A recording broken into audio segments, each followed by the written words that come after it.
right. So this webinar is sort of about consumer satisfaction surveys in general.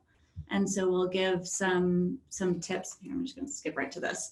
So we're going to give some tips about consumer satisfaction surveys and how to, like, what makes sort of good consumer satisfaction survey questions.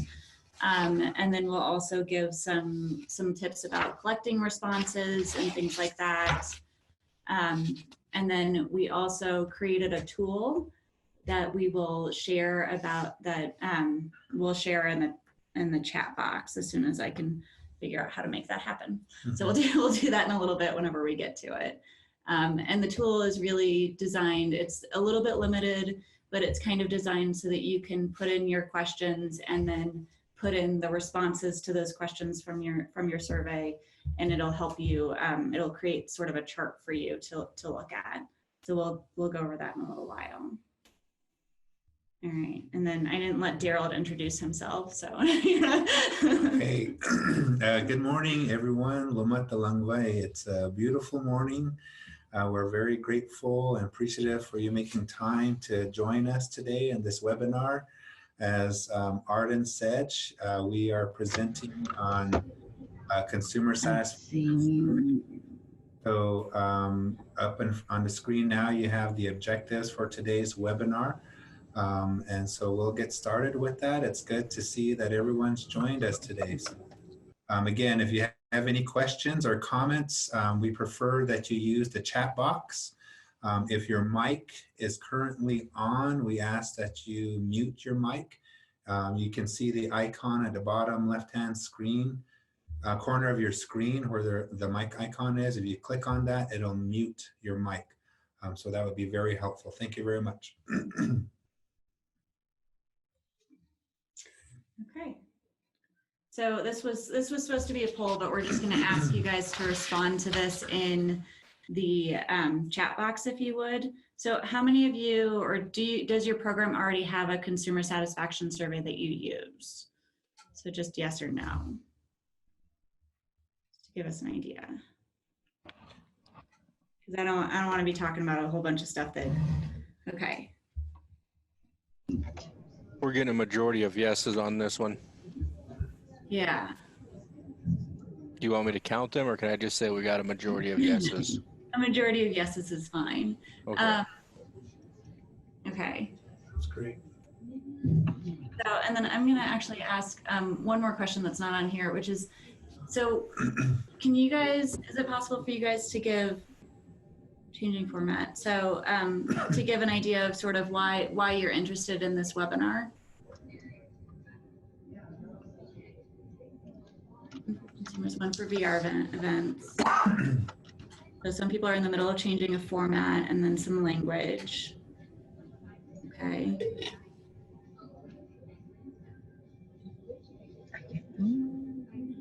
So I'm seeing a lot of responses with yes, they have the surveys, but they need to be updated a little bit. Okay. Which is, you know, when we talk to people at KNR and stuff like that, we see that quite a bit too. Mm-hmm. So it's kind of holding true to what it is. Yep, it looks like so. Updating and, you know, just looking for other ideas. Ooh, someone does exit interviews. That's great. That's great. Mm-hmm. Some consumers, but maybe not all. Yeah, those exit interviews can take a while. Okay. I saw one on here where they're talking about using one for consumer and for their VR events. Yeah, I think that's great. And so we'll talk a little bit about, yeah, maybe using different types of surveys for different things. Right. Mm-hmm. Okay. Exciting. Okay, and then some people are just looking for ideas about, okay, yep. All right, looking for ideas about maybe how to use or how frequently to use it or in what circumstances. All right. How to improve services to the consumers. Yeah. Mm-hmm. Okay. Great. Thank you guys so much. I appreciate it. I just want to get an idea of what's already happening. So, okay. So, so the question we have for you then is, why is consumer feedback important for your programs as you're running them? And I see that we have directors on, and I also think we have a few VR counselors. But generally, what are your thoughts out there about why is getting feedback important? What does it do for your program? If you can answer that question and start putting it inside the chat box, we can review that as we progress through the slide. And one of the things that we asked the question for, is go ahead and click on the next one, is that, you know, one important thing is that it informs the way the program provides services. So we talk a little bit about formative evaluation. As program directors, some of you that are seasoned directors and have been in the position for a few years, you understand that as you start any program new, this goes for new directors as well. When you're starting new, you're really in this stage of forming the processes, implementing policies, talking about procedures, and you're putting all those ingredients together to run a program. And sometimes you're not quite sure whether or not you're doing it in the most appropriate way, the most effective way, if the people you're intending to serve through that is being served the way you intend to serve them. And so when we talk about that, and looking at consumer feedback and why it's essential, it really informs those processes that you have in place as a program. So thinking about that, I see that Heath shares that consumer feedback is essential in terms of how we are interacting with our relatives. Very important. Jana says, getting feedback informs making improvements to our program. Susie Calhan says that it improves services. Assessing if we are meeting needs of our community. Program evaluation. Ramona says that she feels that feedback helps the VR program staff know that what we are doing is good or bad, and gives us an idea of how to improve. So essentially, yes, all of those answers are very valid. You know, we need the feedback to know how to improve our services. Another reason we ask for consumer feedback is it's essentially a grant requirement. You know, when we're completing our annual reports and submitting it to RSA, you know, there's a role in our grant outline that outlines, you know, how are we collecting consumer feedback? How are we using it to inform what we're doing as a program? And through experience with providing ITA to various programs, one of the things that we've learned over the course of ITA is that we can do a really good job at the front end of saying, okay, let's develop a survey. And let's develop some questions around gathering that data. We've done that well. But when you think about this process, well, now we've developed the survey, how do we disseminate that survey? How do we collect it? Once you've collected it, the information, the next question is, how do we analyze the data and how do we use that data? And then the next step is, how do we report it? What does it mean? What do we do with it? So as we go through this full presentation, think about those questions for your program. You know, how do you take your program through each one of those steps? Who's responsible in terms of, do you have one person who's assigned to developing the question, disseminating, collecting, and then analyzing? Is it a team responsibility? Think about all those things, because it really is a process that involves more than just one person as we go through this process. So going back to that question, you know, why is it important? You know, we know that it helps us improve, and then the other piece is that it informs requirements for reporting purposes. Mm-hmm. Okay. So the next Oh. question is really, That's me. yeah, it is you. But so what, so the other thing we sort of want you to fill in, this is going to be a really interactive presentation, so get ready to do a lot of typing. So what do you guys want to know from your consumers? So whenever you're thinking about developing your survey, what are you hoping to learn from your consumers? Mm-hmm. So if you can type that into your chat box. If you were to give your consumers a survey, what questions would you ask them to give you feedback about their receiving services from your program? So if you could just type that in, what questions would you ask them? What would it inform? So, and it can be a little bit, so I'm gonna share the next, Okay. so you can see sort of an example of what, so it, just thinking about more specifically, so a lot of you mentioned that it informs your services and it informs your program services. And so, yeah. Exactly. So some of these things that are coming up is the program meeting their training needs and employment outcomes. Did they have a good connection with the counselors? That's sort of information about interactions with the VR counselors. Mm-hmm. And thinking about, this is Wayne, and when you think about it from the programmatic point, you know, where you're collecting this data, kind of driven to that end of the previous question, what, not just specific to like the counselors' interactions and that type of thing, but as a program, what questions would you ask them? Yeah, and think about your program as sort of a comprehensive whole, not just about your role, but how do consumers interact with sort of every level of service. So you have thinking about where they might interact from the front desk or a call to VR services to interactions with the VR counselors. So we've got a couple more responses coming in here. They start jumping all over pretty quick and you have a hard time reading them. What can we improve on? How they felt about the provision of services? Are there any weaknesses? Would they be willing to refer other individuals to us? Mm-hmm. What would prompt you to stay with the program from start to finish? Did they find out more about their disabilities and accommodations needed to help employment and living in their community? Their strengths. Did the staff meet the consumer needs? Confidentiality was good, space felt safe. Any concerns from their perspective? Were they greeted friendly? Mm-hmm. What VR process took longer than the consumer expected? Are we providing informed choice, being respectful through our services?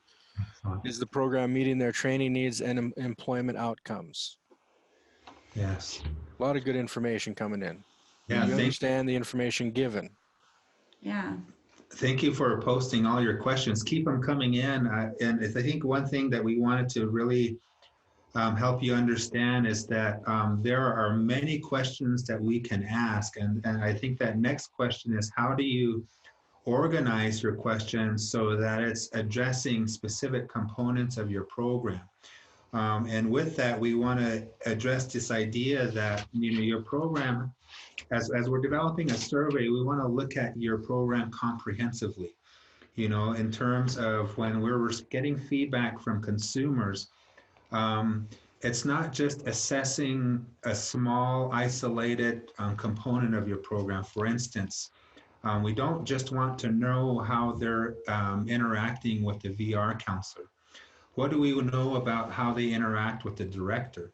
You know, what do we know about how information is being communicated across the board? You know, are we speaking the same language between the director, the VR counselors, the job developers, etc., all those housed within the staff, from the front desk to the call service, to the VR service providers? Because essentially, as we're developing a survey, one primary target area is to improve and provide high quality services at every level of your program, with appropriate communication about your services through your program staff. So when you think about that, developing a survey is really an important component and very valuable if we consider your program as a holistic model and identifying categories of questions that would inform exactly what you're presenting here in the chat box. How do we get at that? So with that, we'll jump into the next slide. Okay, so the next slide is really so some sample questions. So it sounds like you guys are already asking a lot of really good questions about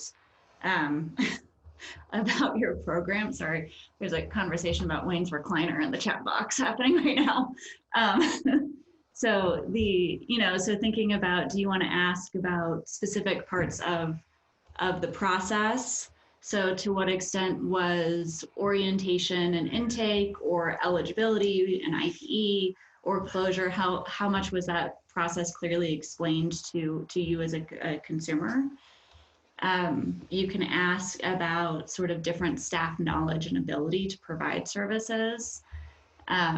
So to what extent do you feel the staff was knowledgeable of your disability as it relates to the barrier to employment? And then to what extent were the staff or of a VR program consider it respectful of providing services in a culturally responsive manner? To what extent were provided services appropriate? So thinking about questions specifically related to how services were provided. Were they appropriate? Were they provided in a timely manner? So you could sort of categorize your questions into specific topics that you think are important and sort of identify some specific questions. So we have that specific part of the process piece is important because we had one program that instead of, so I think that what sometimes happens is we'll get survey responses from people that maybe completed the program or went all the way to employment or closure, but then not get survey responses from people that sort of fell out of the program after eligibility and the development of the IPE or orientation and intake, and sort of thinking about ways to get feedback from those people as well. So looking at a specific part of the process and developing a survey for that sort of addresses that, so that you can figure out what, maybe there was something that you could have done better about that process, explaining the process, or maybe I don't know what other pieces there might be, but so other feedback on specific parts of the process so that you can figure out how to make those things better. So go ahead. Arden, we got a question along those same lines here. Julie's asking, there has stated that LVRP has individuals attend orientation first. Would it be a good idea to have consumers complete satisfaction form after orientation and another program satisfaction form during the VR process? So basically 2 different satisfaction forms. Mm-hmm. Yeah, I mean, I think so. So so my answer to that is generally going to be always yes, because that's kind of what I do. But so you have to kind of look at your program and really see. So if you have a lot of people that are maybe not following through after orientation, then you might really want to evaluate that orientation and see how well you're doing with that. And maybe there are ways that survey could help improve that process. Mm-hmm. Maybe it's something that you just want to do because you want to get feedback about that specific part of the process and then do something later throughout the VR process as well. Mm-hmm. So my answer is always like probably yes, as long as you don't think you're taxing your consumers too much. Mm-hmm. So this is Wayne, and as I'm going to jump in as a one thing I did with my program is I was always a data hound. I wanted to get as much data as I could, and so we would do community events. Like we had we did some fry bread one time and some Pacos and stuff like that. So I had flyers out at every single event that we did, and I collected data year round. So it wasn't just necessarily tied to like A lot of people tie it to their closures when they close a case, or they write an IPE. So they tie it to major events in the VR process. I covered it across the whole year. It was every chance I talked to somebody or was in the community with somebody, I would ask for them to fill out a survey. And at first, it really seems like it's a lot of work. But with this form or this tool that Arden's been working on with Darold, I think it's going to be very manageable, and it's going to be surprising how easy it's going to be to manage this data. Prior to that, we had a lot of issues managing the data because it was, cumbersome and it was very time extensive. So I just wanted to throw that in as a former director. I love data just to help move the program forward. Right. Yeah. One of the things that that's a really good question, Julie, just to touch back on your question. As Arden suggested and Wayne sharing their experiences are, yes, we can do that survey. I think a very big question we'll get into a little later on is when you talk about management of the data, who's responsible, et cetera. If you have a system in place that can do all of that, and you have a plan in place, then we see that collecting more data is actually, if it's an efficient way of doing so, that it's very helpful, as long as you're using the data in the way that you intended to use it as you develop the survey. So your question about orientation, is your survey questions focused specifically on orientation, and is it serving the purpose of your team in terms of what you wanted to learn from that survey? So again, I think we'll keep going back to that. Is the survey doing what it was intended to do and giving you the data that you need? Mona put on here that she uses a community survey, and it asks basic questions like if they know where she's located, her program's located, and do they understand what the program is? Yeah. So that's another opportunity to get some data.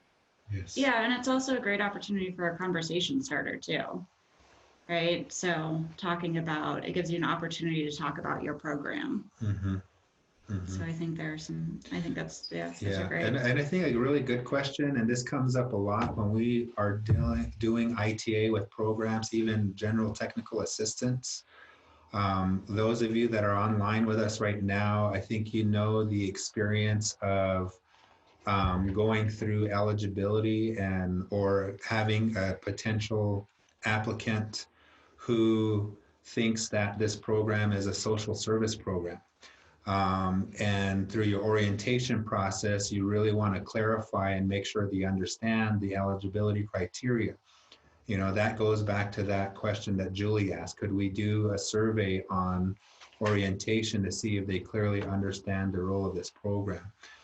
So, situations like that's where a survey would be helpful to see, are we doing a well enough job to clarify the basic requirements to be eligible for a program like this? So that it prevents challenging circumstances from occurring as we move them through this process. So just wanted to share that out with you. Yeah. Okay. So this next piece is just sort of some tips for writing questions, and that first one is kind of really important, as we've been talking about, with if you're going to have sort of multiple surveys to get that feedback about the different aspects of your program. The keeping it short is really important, because you don't want people to lose interest before they're finished with the survey. So I am notoriously bad at this one, which you will see whenever you have to fill out my consumer satisfaction survey at the end of this.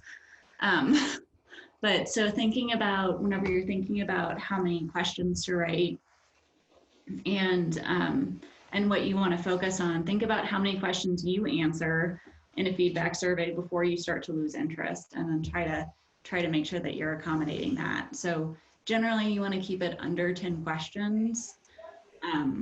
But as my teammates will tell you, I'm notoriously bad at this because I have a lot of questions I want to ask. And you always have to sort of think about what questions you want to know, and then what questions, like we mentioned earlier, that this is part of your reporting to RSA, and so what question you have to ask to sort of satisfy that consumer satisfaction feedback piece in that RSA reporting as well. So thinking about it in two ways. And so you guys have had a lot of great questions, and I think it becomes very challenging whenever you start thinking about having to narrow down what those questions are going to be, so that your survey is not overly intensive. Mm-hmm. You want to use a mix of those closed or like sort of yes, no, or strongly agree to strongly disagree questions, and a mix of those open-ended questions where people can just sort of write responses. I have found that with different groups, the open-ended questions are actually sometimes more helpful because they provide you sort of reasoning behind why people answered the way that they did on things. And so those are always really helpful, and you also get great quotes that you can include in other things from your consumers and from people who really enjoyed and really loved your program. And so those open-ended questions are very important. Mm-hmm. Avoid, especially with the closed-ended questions, you want to avoid double-barreled questions. So questions that ask two things. So maybe you ask about trust and respect in the same question, and maybe for people, they might trust you or they might respect you, but they don't quite trust you, and so those can be two separate concepts. So making sure that you're separating out those pieces. Mm-hmm.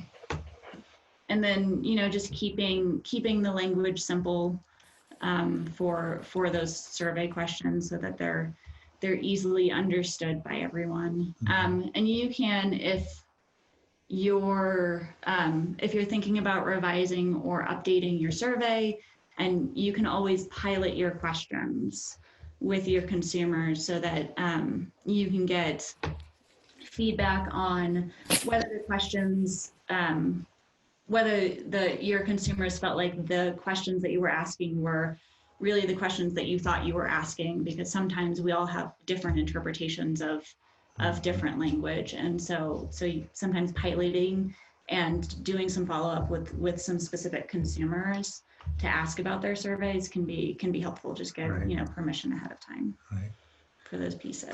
Before we move to the next slide, yeah. So the other thing that Wayne, Suzanne, Winona, and Lee, maybe you can share some experiences, but we've worked with developing surveys with our ITA sites, and none of them are ever the same. So one of the things that I want you to know as programs out there, if you have a survey, you're thinking about developing a survey, know that as you're doing that, you can request and share your templates, but know that you can make it unique to your program. We have the role of culture, we have language, we have our own ceremonial cycles, we have our own community activities that inform that cultural component of a survey. And so when you think about those concepts,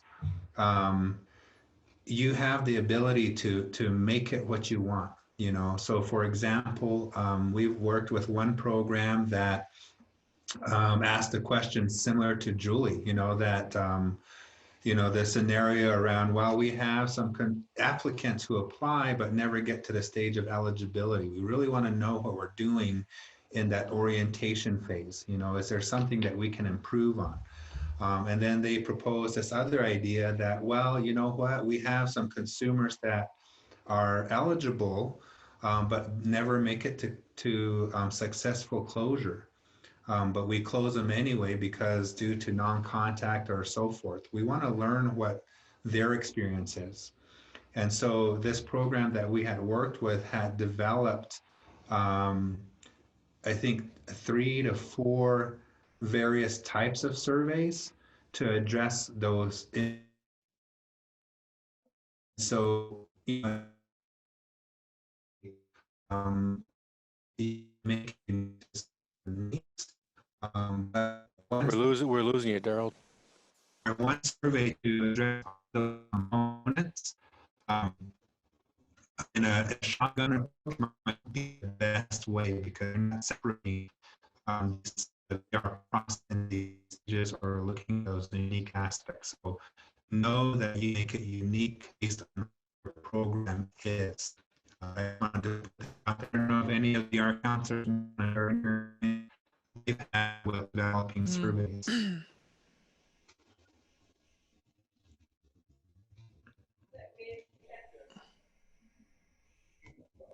Okay. Yeah. You're freezing up, Darold. Maybe Can you hear us? touch the screen a little bit, like the mouse, just move it. Something's going on with your voices. Yeah, Can you hear me? it's our interaction. Can you hear us okay now? It's a little better.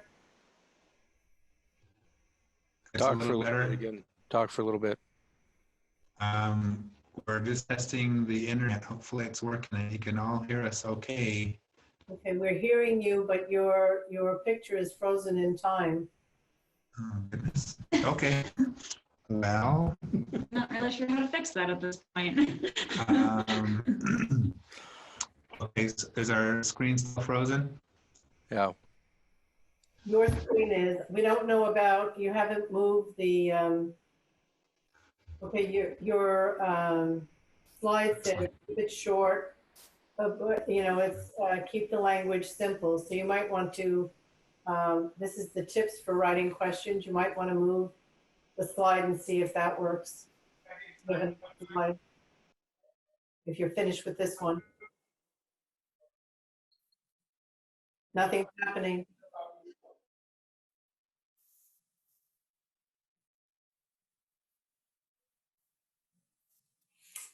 Wow. Can you hear us?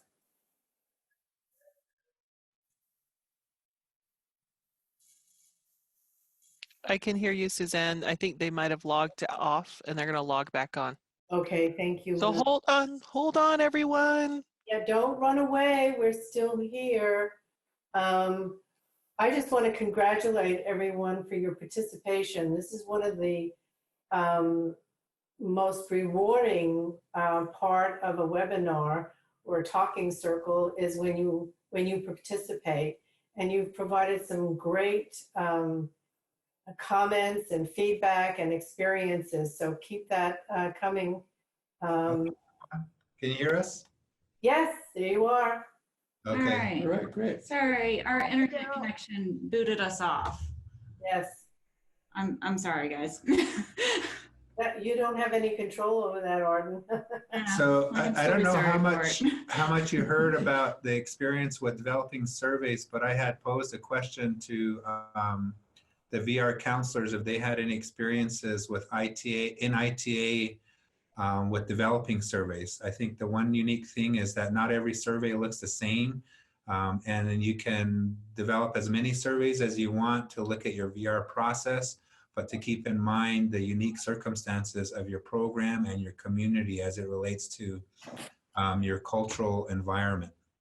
The question is out there to any VR counselors or to our director, Dr. Geshyama, if they want to share any experiences with the development of surveys for programs. One thing I would recommend is to keep your audience in mind as you're developing your surveys. And what I mean by that is, for example, if you're conducting a community presentation on disability, the questions should be prepared in reference to the event itself. And in a language that is clearly understood by the audience who you anticipate will complete the survey.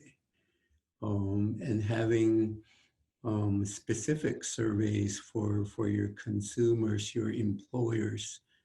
One other recommendation I make is that if you haven't In your grant proposal, in the design section is where you provide a description and or explanation as to how consumer involvement will take place during the 5-year period, where you make the connection to conducting consumer satisfaction surveys. And more importantly, in the evaluation section, define or explain how the evaluation tool is appropriate for collecting the data that Ask me how long you've been in service? obtain feedback. I put 5. All right. Okay. Thank you. Was Dr. that Geshemer. scratchy? No, I think Patrick had his mic on. Yeah. So. Winona or Wayne, Suzanne, is there anything you wanted to add? Suzanne, I know a program that provides a Survey Monkey, and they do it twice a year, and they do it mid-year and at the end of the year. And basically, it has a lot of the same recommendations that most of you have written in terms of the questions you want answered.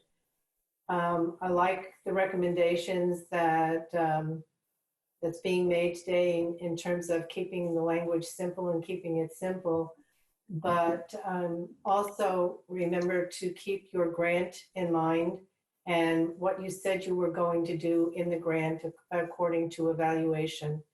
And I think that the last thing is to, you're providing your consumers a voice. Don't take what they say personally. If there's somebody that's angry with you or the program, just use it as something, it's that time when you're being provided information to make your program stronger and better. And so,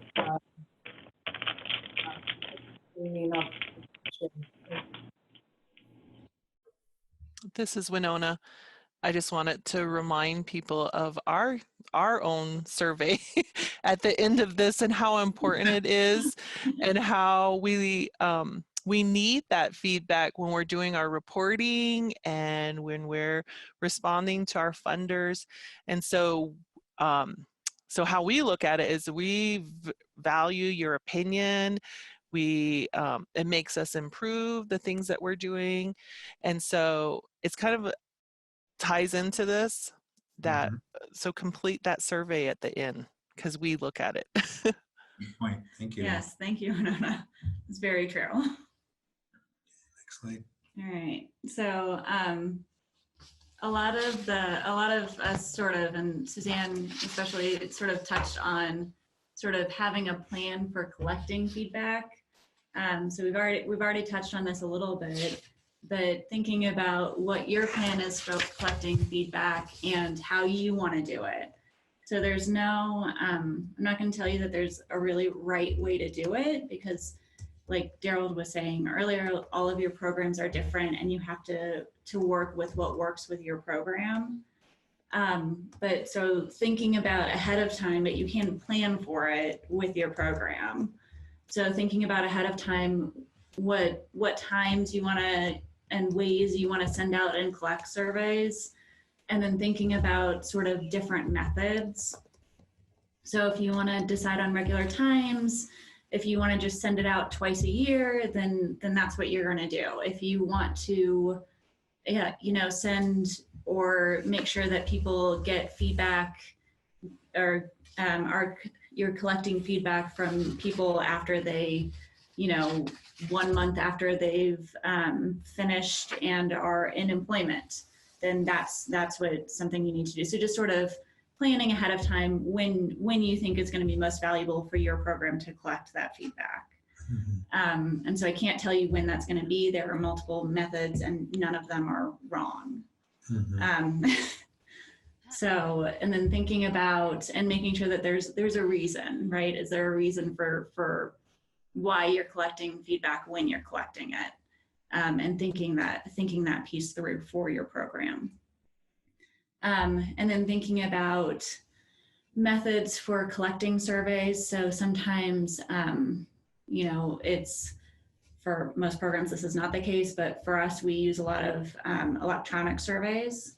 And so if e-surveys, so Qualtrics or SurveyMonkey or whatever is easiest for you, then using that. Sometimes it's mail, sometimes it's an in-person survey. If you're gonna have an in-person survey or even a mail survey, sometimes it's helpful to have a box like you see on the screen where someone can come and either if you've mailed them a survey or if you've given it to them in person, they can drop off the survey and not have to hand it to someone.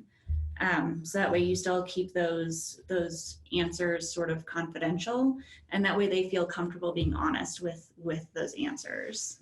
You know, if one other way is if you have the funds is you can do a self-addressed stamped envelope. That way there's no identifying information there either. Yep. And so thinking about the best ways to make sure that you're getting that feedback and then making sure that your consumers are completely comfortable in the method in which they're filling it out. So, okay. And then thinking about, so not only when you're collecting it and how you're collecting information, but, you know, having someone that's assigned to that data collection and that entire process. So you have someone that's assigned to sending out surveys and knowing when that needs to happen, or you have someone assigned to going to, if you have a box, then going to the box and like making sure that you have like seeing what you have in there for your surveys. So having all those pieces. I don't think I missed anything. I've got notes on here that I did not follow. So going back to thinking about when you want to collect, if you want to do a comparison, which we'll also talk about a little bit later, thinking about the purpose of that comparison. So if you're collecting survey data 2 times a year, is there a reason you're collecting it 2 times a year? And sort of why? Did you make a change in your program that you want to like look at the effects of? And so thinking about that. We have a couple of questions. Okay. We asked about, after you collect this information, what is your process on qualifying data? And then another one, we got $5 gas card for completed surveys, and they get mailed out, and they can either bring in person or mail back. Just wanted you to have that information. Thank you. Yeah. Great idea. Yeah, I think incentivizing survey participation is always helpful. So yeah, and just making sure that when you're incentivizing that survey participation, you still have an opportunity for them to be confidential about their responses. Right. So if they're returning it in person to get the gift card, then you know, making sure that there's either like a sealed envelope that they can put it back in, or there's a box that they can put it in, and so there's that. So just making sure that you maintain confidentiality. But I think incentivizing surveys is always a good plan. Susie asked, how do you justify the gift card? I can't answer that question. Yeah, that's a program question, but we'll focus on the surveys for now.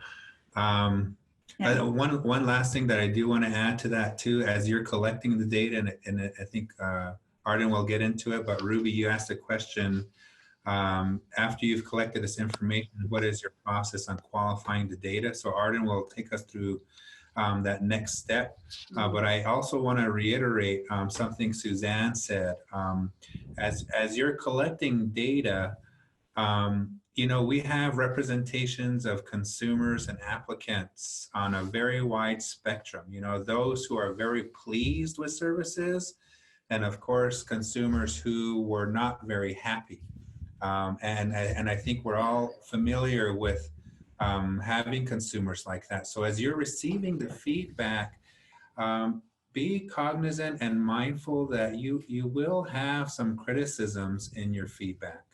But that's exactly the intention of a survey. So when you're receiving it, receive it in a constructive way. You know, understand that it's not a generalized representation of one VR counselor, of your program, but it is information that if it's continuing to come in and you see a theme developing, that's when you say, okay, maybe this is something we really do need to work on.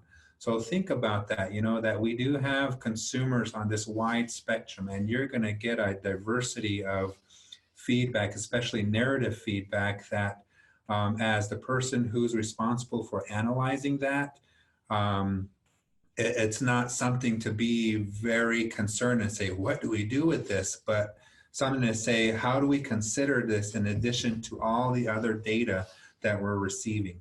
So being very constructive, objective, and open to criticism is I think, a very important point of analyzing your data. So I'll turn that back over to Arden. Mm-hmm. Yeah. So, and then also thinking about,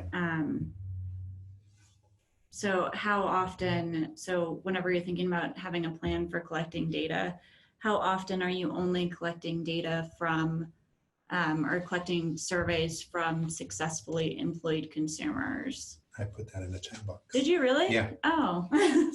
So we asked you the question, how often do you only collect information from the consumer satisfaction surveys from successfully employed consumer? Mm-hmm. So thinking about making sure that whenever you are collecting surveys, you collect it from people that maybe aren't as happy with your program. Because even like, well, especially because people that aren't as happy with your program might provide you really constructive feedback.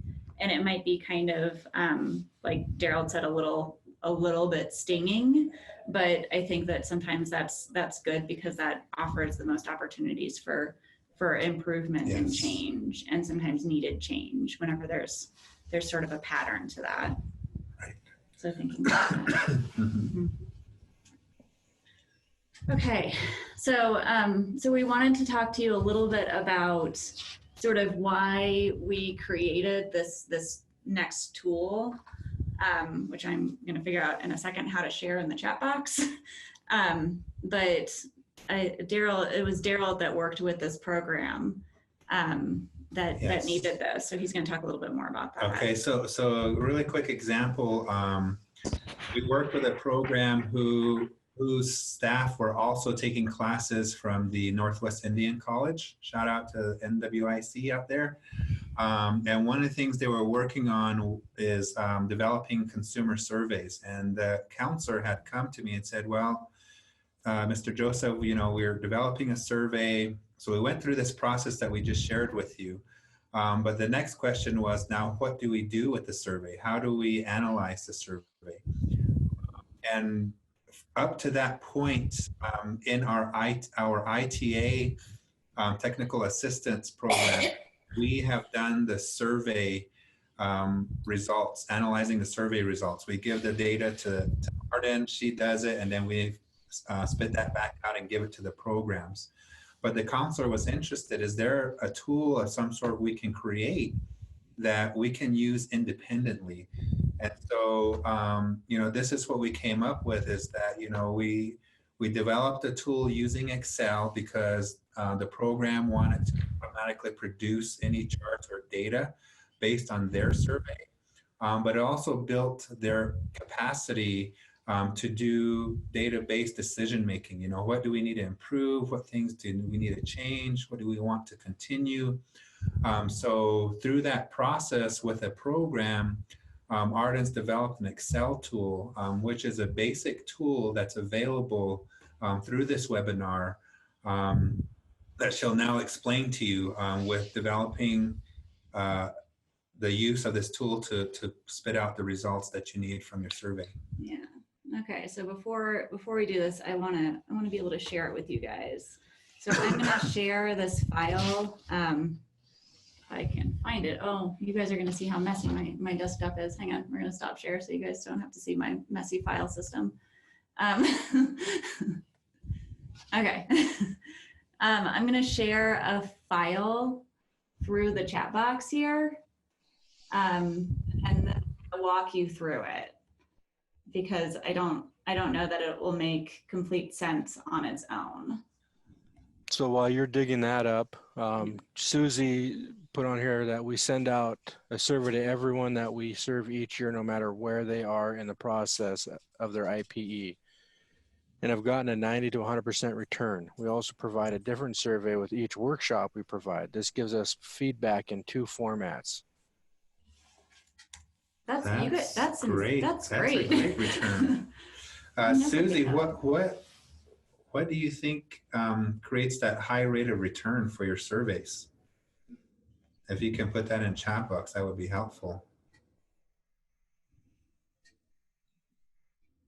And then I think someone else, let's see, said similar, Amanda, that you sent out a survey at closure with a self-addressed envelope at a 50 to 60% return rate. And even 50 to 60% is a pretty healthy return. So, you know, I think that goes to lending itself to asking the question, what is the program doing to help to have consumers and applicants feel comfortable with sending information back? Anything you can share through the chat box would be helpful. there we go. In the meantime, Arden has shared the Excel document through your chat box titled Consumer Satisfaction Survey. If you click on that, it should open up in Excel. She'll be doing a walkthrough on your screen, which is up now, and then she can explain the process to you. So we'll get started with that. Yeah. So, so really, like, I was trying to think of, for this program, a relatively easy way, and then thinking about how to make a tool adaptable to other programs as well. So, so whenever I made this, basically what it is it's 2 sheets repeated twice.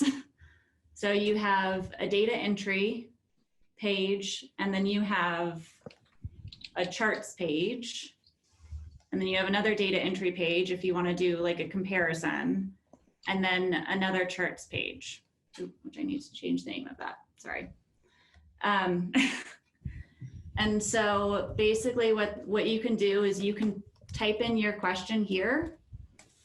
So you can type in some new question. And whenever you do that, it'll show up on your charts page. And let them know it's a Likert scale. And then and the responses, so because of you're a little bit limited whenever you use this tool, so you have to use like my responses, which are sort of the strongly agree to strongly disagree. And whenever and they're drop downs, so you can change all of these. And this is where you would enter 1 consumer satisfaction surveys for 1 column. So you can go through and like, let's change all of these to something that we know that is different. So we're going to make all of these strongly disagrees.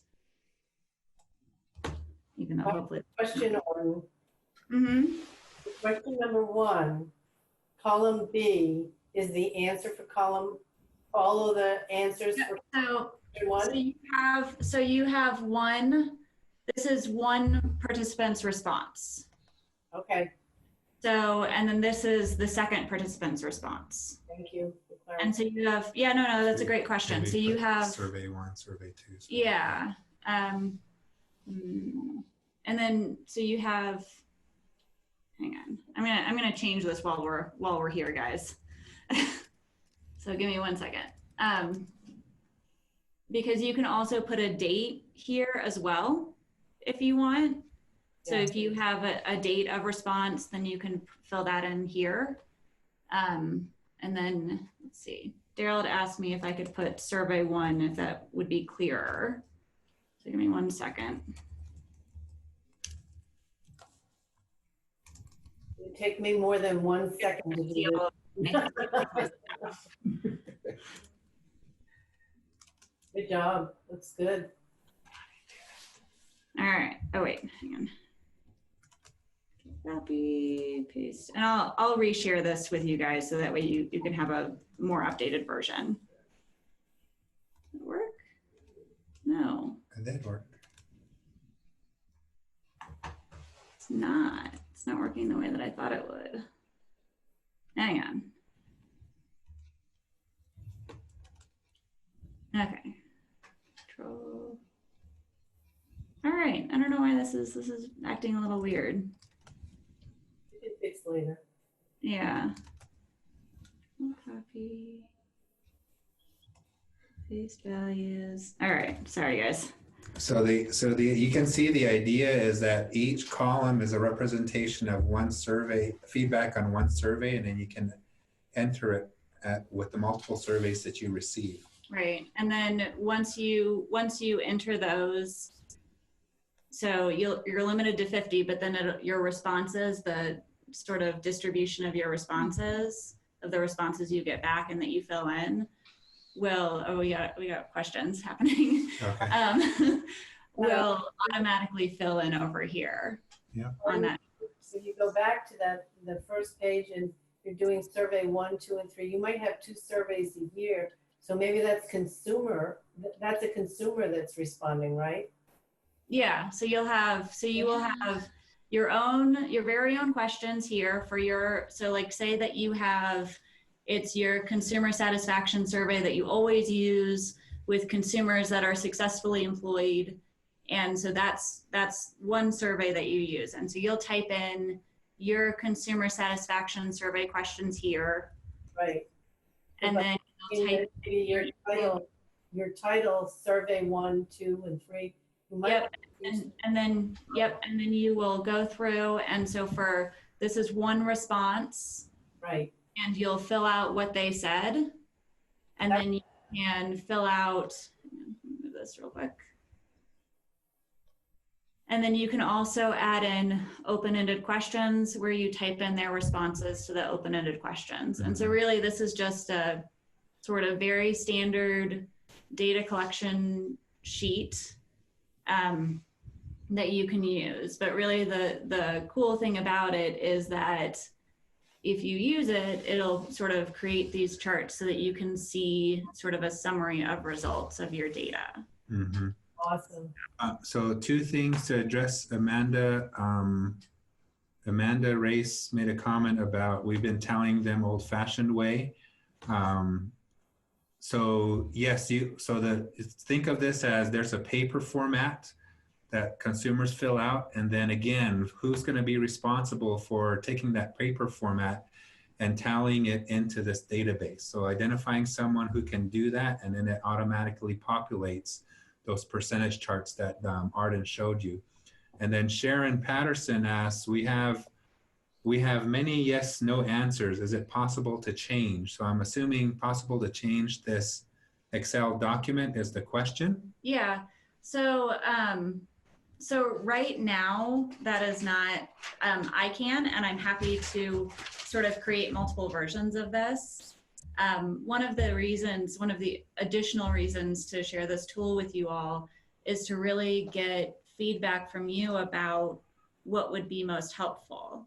So I'm happy to sort of adapt this tool to make it a little bit more user-friendly for you all.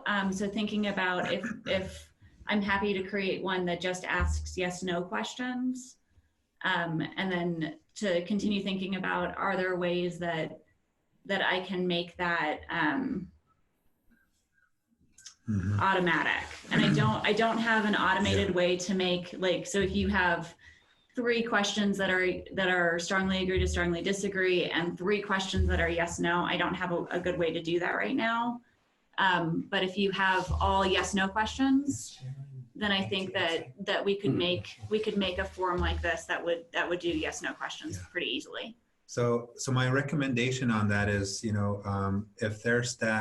if you're requesting, like Sharon, if you want to do that, let's do the request through technical assistance, and that can be handled through a VR specialist. So one of us will be assigned to work with you and get Arden's feedback, and that can be qualified as technical assistance for your program. So thank you for that question. Mm-hmm. You know, add a comment area where, like under each question, a comment area, or down below for 1, 2, 3, 1 through 9, just have comments, and then an individual could just answer something on their own.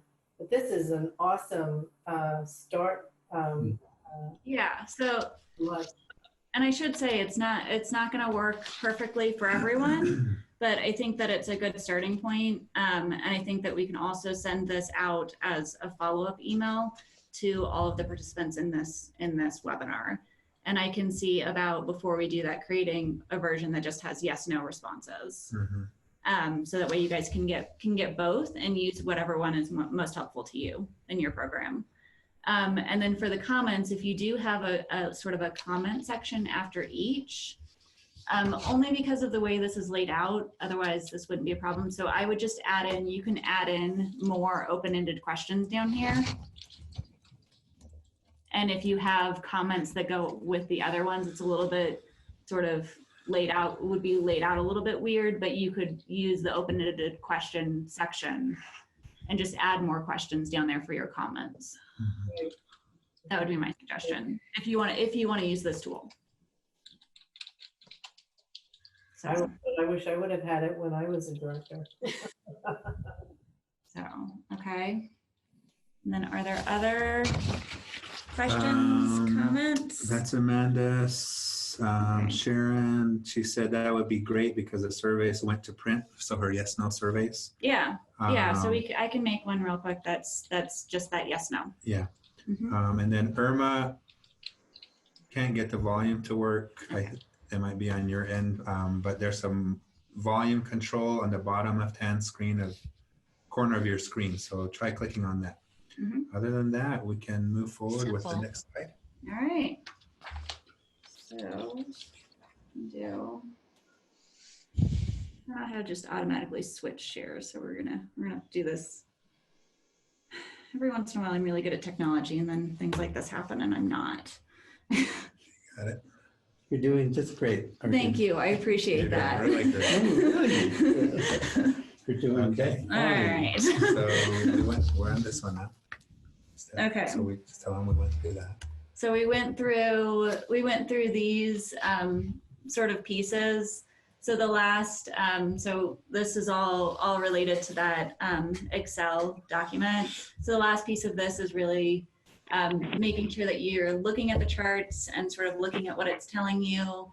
And then also not a good way to do that open-ended questions in a chart format, or at least I haven't figured it out yet. So making sure that you're examining the responses to those open-ended questions, because I think those are always like really valuable and really helpful to sort of answer, you know, why people answered the way that they did. So, and then figuring out ways that you're gonna share and make decisions based on those responses. All right. So this last piece is just that, what do you do with the information that you receive? So whenever you get to this point of having a chart or having feedback from your consumers, there are multiple ways that you can sort of use that information, and everyone has different stakeholders that they need to report to, whether that's a tribal council or a consumer advisory committee. So it just gives you an opportunity to figure out a nice, clean way to report back to those stakeholders on the feedback that you got. And then if you're making changes, how you're making changes based on that information. And then, so, you know, thinking about also ways that, you know, that information, we talked about this a lot earlier, that information helps you sort of informs the way that you provide services and make changes to your program in different spots, or at different parts of the VR process. You can also, based on feedback, provide coaching feedback to VR counselors.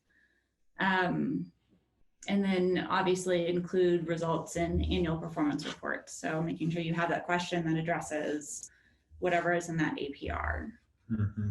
Because I think there's something a little bit more specific about what you actually need to report on in that.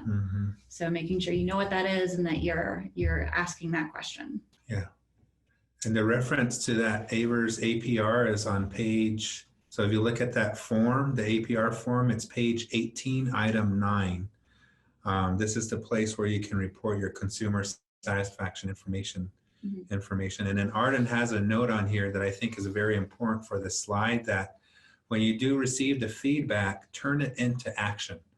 That's probably the most important point we can make with this, is that use information to create action. Yeah. And I think that sometimes, I know that I've done this, sometimes we think that, you know, the person that's responding negatively just doesn't get the services, and sort of trying to figure out ways to be open to that feedback, even though sometimes we are naturally a little bit defensive about our program and our work because it's important to us. But every once in a while, like as well, or a lot, sometimes that someone will have some really critical feedback that's important to the way that we do things. So,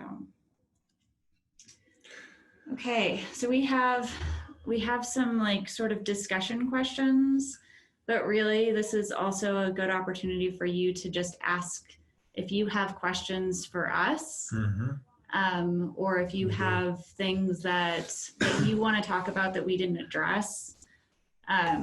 Then now is a good time to do that. I think we tried to address a lot of the comments as they came through. But we have one from Ruby. Is there anyone who can review my survey questions to make sure we are on target with RSA? Most definitely. So again, we can do that through technical assistance. Email us directly, and then VR counselor will be assigned, and then we'll work with Arden to do that review. Next contact is or Wayne Ruby. Oh, he's giving the advice to reach out to AIVRTTAC. And Ruby says, thank you. So if any of you can fill in through the chat box, you know, answers to the questions. What are your experiences with developing surveys? Are you new in the game? Are you still trying to learn how to do it? Are you very experienced? What are your experiences with analyzing data? Do you need help with that? Is that something that AIVRTTAC can assist with how to analyze data? Have you utilized other resources to learn how to analyze data? What are your experiences with receiving surveys? What do you do with the feedback? What else didn't we address in this webinar that you still have questions about? So we're just going to give it a few minutes. If you can post those within the chat box, we really would appreciate that, and we can respond while we have you online. Yeah, and I also think that that's, I think that there is a ton of knowledge on this webinar that does not come from us. And so I think that, you know, you guys answering some of those questions and your participation in this webinar has been invaluable, because I think there's a ton of knowledge that exists, and a lot of people that have been involved in this, in the AIVRS world for a long time.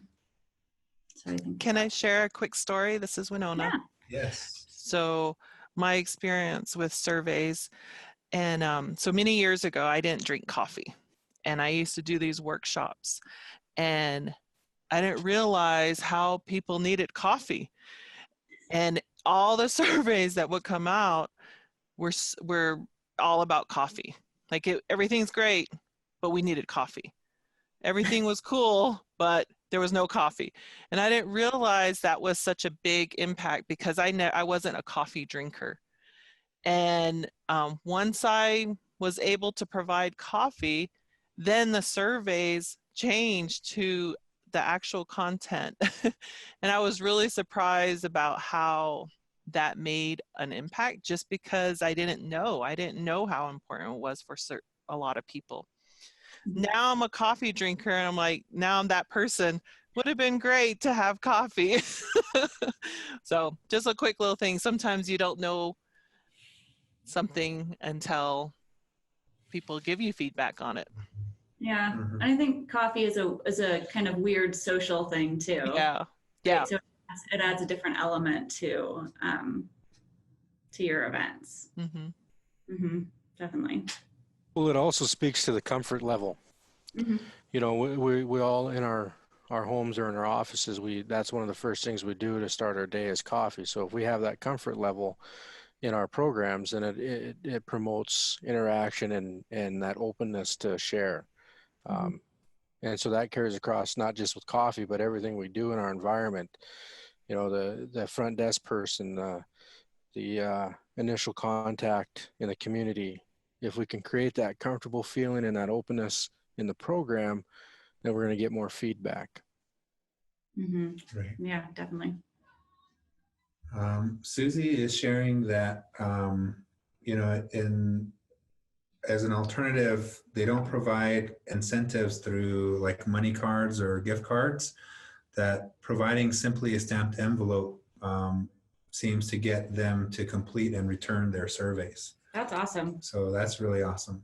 That's great. I have not had, as some of you guys have had, was Susie the one that mentioned the 90 to 100% response rate earlier? Because that is crazy to me, because I don't think I've ever gotten that. But maybe people like you better than they like me. So yeah, definitely. Arden or Darold, do you want to, or do you think it's appropriate to also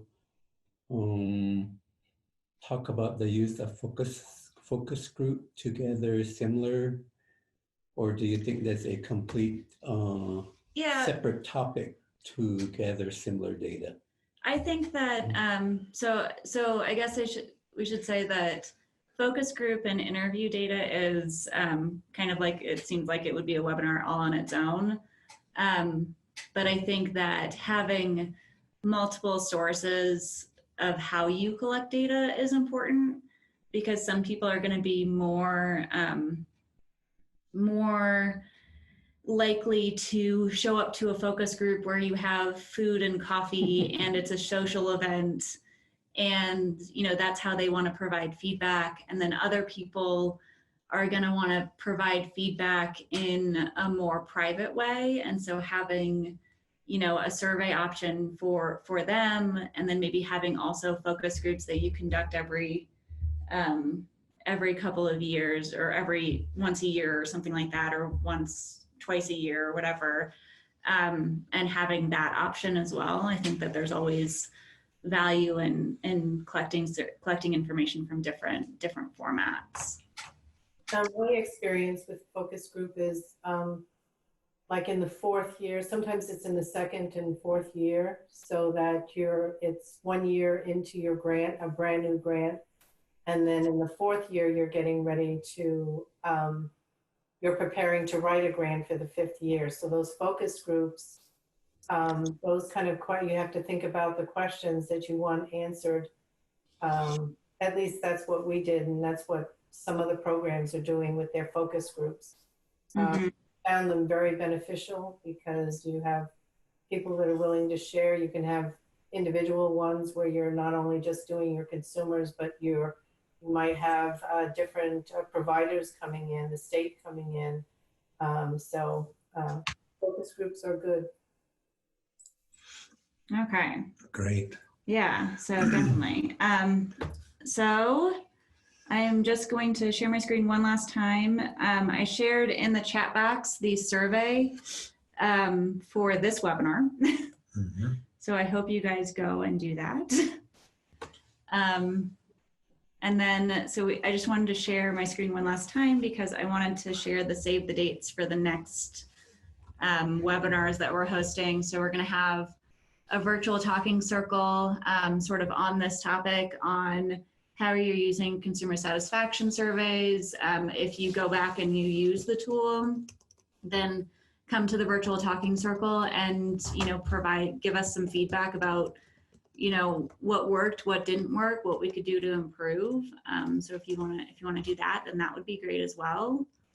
Then in May, on May 26th, we have a program evaluation checklist and some guidelines. And so Lee and I will be leading that. And so we'll go over that program evaluation checklist. And then also, again, hopefully have some good conversation and feedback around that as well. And then a virtual talking circle in June. Yeah. So I think that is it. Yeah. The survey, please complete the survey. It's in the chat box. It's in the chat box. The link is in the chat box after we discussed how important surveys are. Mm-hmm. And then Winona is telling everyone that we have an August webinar that wasn't on there. And it's on traditional healing services and holistic model, August 25th. So please join us for that. And then contact information. Yeah. All right. And so then there's our contact information. Darold mentioned a couple of times that if you are interested in us sort of adapting or looking at a consumer satisfaction survey or talking about a plan or any of that, then feel free to contact us. Or if you have anyone's specific email addresses, then feel free to email them and let them know. So, but AIVRTTAC@nau.edu goes to pretty much all of us. Mm-hmm.